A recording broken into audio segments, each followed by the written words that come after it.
Good evening, Infinite Hollywood and Thundercats fans. This is Wesatron back with another review. Today we're looking at Thundercats Lizard Cannon. This is from the 2011 Thundercats series by Bandai. It's 4-inch scale, well, 375. Nobody really agrees on that stuff anymore. Who knows what it really is. The box is really nice. I was expecting more of a, I guess, cardboard all the way around, more like the Thunder Tank. I guess that's because that's my only point of reference for the line so far.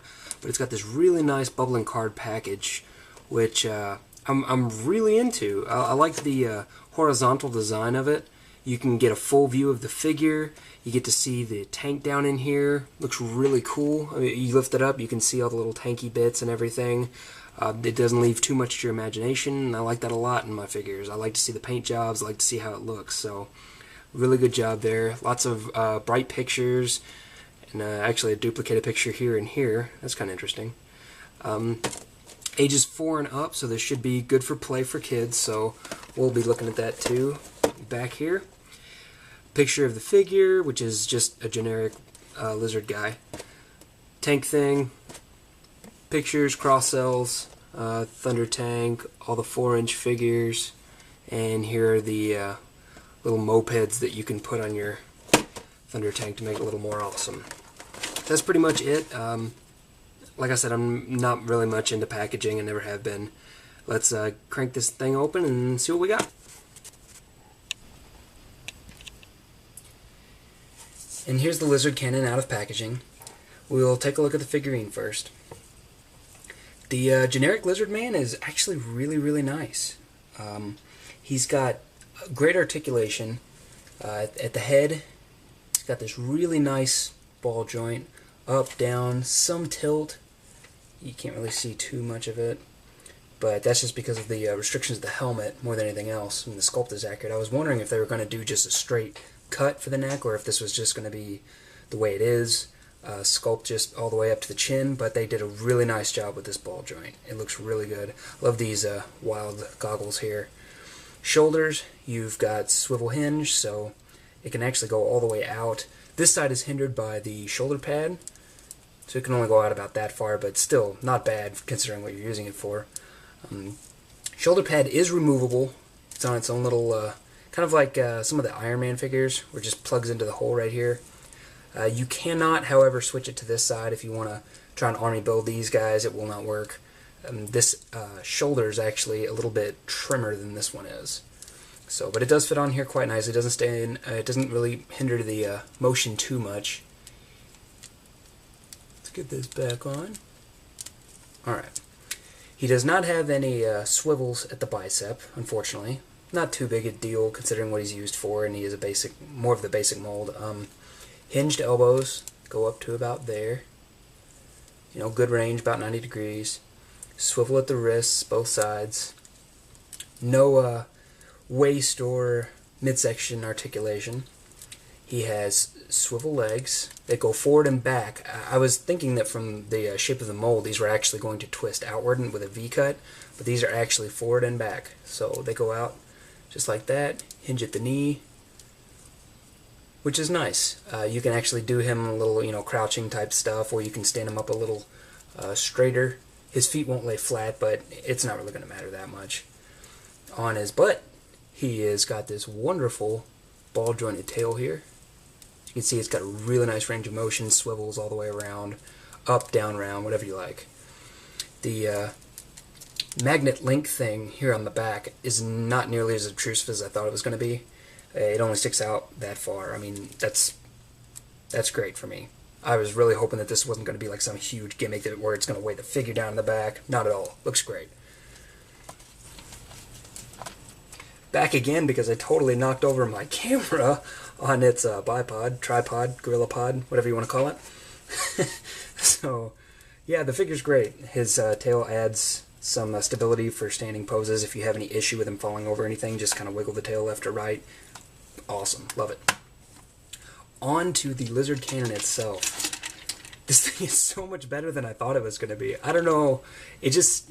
I didn't think this was going to get too much love anyway from collectors, just because it's, you know, it's kind of bland, it's a little generic looking. it's actually really, really cool. I really like this thing. The turret itself does spin around, all the way around, 360. Does not raise at this point, but there's a reason for that. I'll get to it in a second. The wheels are really cool. They all have their own tread, and there's 3 on the front that all spin individually, and 4 on the back, also individual. Very cool.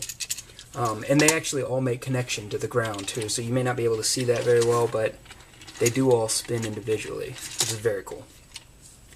The gimmick for these is that the magnet allows the whatever the gimmick is to work. For this one in particular, it's this missile launcher right here.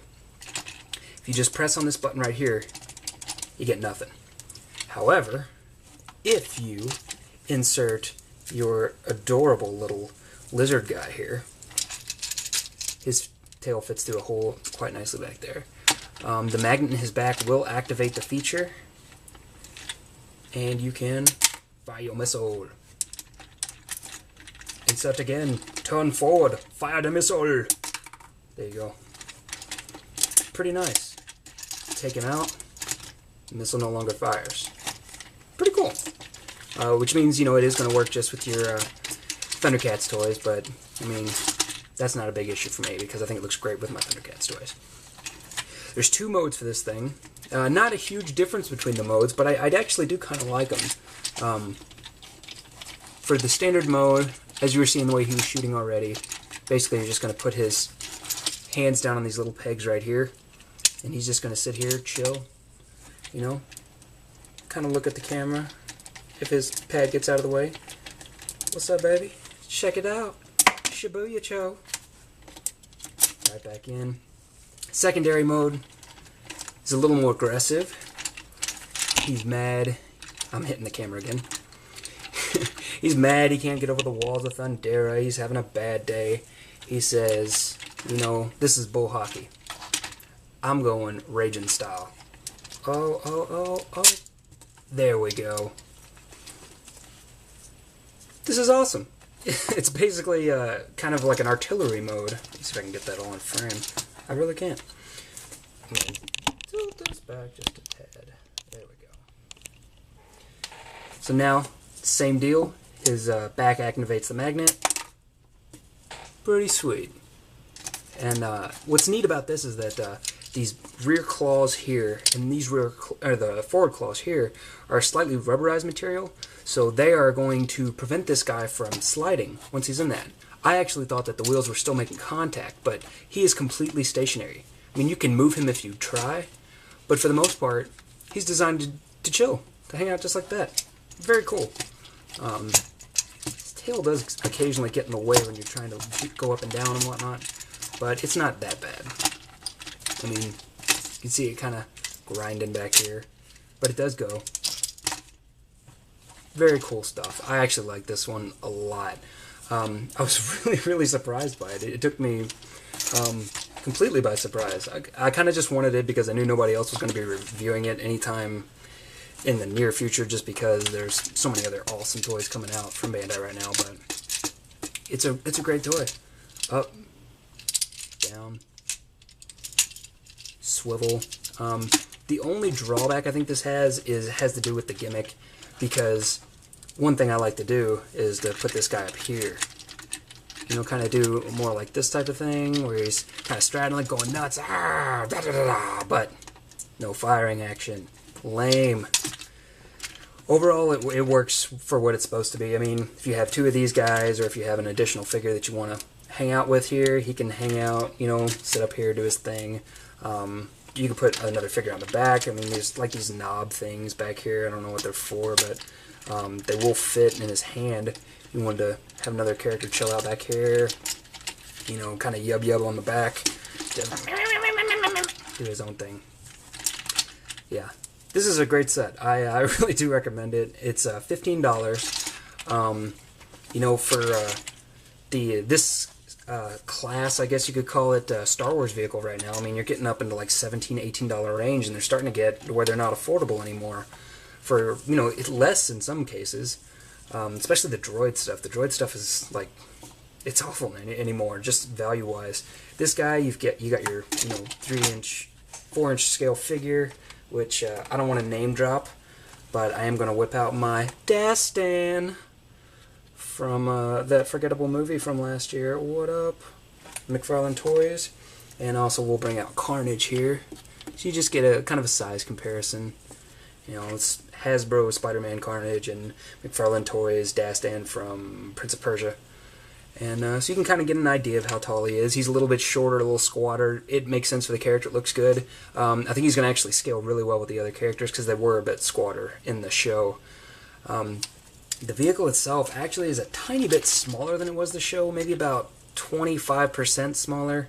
Not enough to where it bothers me, because we didn't get a whole lot of really good shots of this guy, at least in the first episode. I'm ashamed to say that I was out of town this weekend. I haven't seen the second episode yet, so I don't know if that's changed. But as it is now, it's really not that bad out of scale, and he looks great on it, on the side of it. It's just really neat. I like this figure a lot. Just a few more detail shots. You can see some canisters here, random fantasy type stuff. The hands here actually appear to have molded knuckles, similar to like Guts from Berserk, if you're familiar with the anime. Kind of like his armor on his hands, but they're not painted on both hands. And I was curious about that, but actually in the art on the box too, they're also not painted. So I don't know if that's a mistake or if it was intended or what, but they sure look like they should be. I mean, they are molded knuckles, so they look like they should have the armor paint on them. The only other weird thing about this particular figure is it looks like his biceps are sideways. Like they meant to put a cut here but didn't, because if you can see, the muscle comes up right here, like it's folded inward, the way it would if you were looking at the muscle from the side, not the front. And this looks like the back of a try here. It's kind of odd, but not a huge deal. I mean, it's not going to bother me on a 4-inch toy. Overall, I love this set. If it were $13, I would say it's a 10. For the $15 price, I got it from Amazon, free shipping. So $15, I would give it an 8 solid. It is a great toy. It's fun to play with. It's fun to look at. It's got a lot of great technological designs on the actual vehicle itself. Lots of cool little markings. The paint is great. I love this paint. It's like a metallic, bronzish type paint. It's awesome. It looks great. It's very reminiscent of like just classic 80s science fiction. Just love it. In terms of cartoon shows, I mean. Just looks really great. I mean, it definitely reminds me of like an 80s cartoon vehicle. And I applaud Bandai. I mean, it looks great. Excellent design, excellent execution. Only issue is this being the way that the missile fires, you can't have him on the side or like man it from here. He can't, just kind of chill, one arm it with a deuce, just pow and fire this thing off. Not going to happen. But otherwise, love it. Love every bit of it. Highly recommended. That's pretty much it. Make sure you check out infinitehollywood.com for all your pop culture needs, including more Thundercats reviews, hopefully, if I can ever actually get my hands on any. I'm going to have some more text reviews coming up, so don't worry, West Crayon. They are coming, I promise. And that's it. You guys have a great day, and I will talk to you later. Westertron. Peace.